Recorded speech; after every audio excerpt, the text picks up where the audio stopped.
Lalo na sa Senado ninyo po ngayon, kabilang ang aking kaibigang si Senator Joel Villanueva.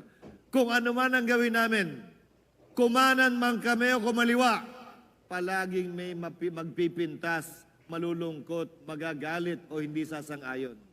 Subalit, wala kaming pakialam sa totoo lang sa mga nag-uusig o dumedepensa o anumang pananaw nila na may kinalaman sa politika.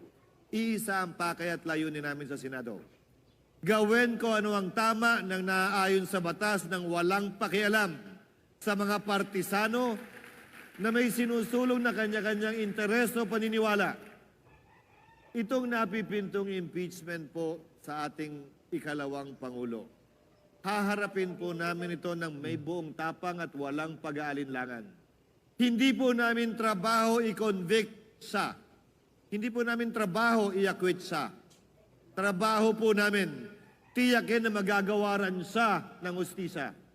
Trabaho po namin na tiyakin na magiging credible at kapanipaniwala at paniniwalaan ng sambayanan ng proseso.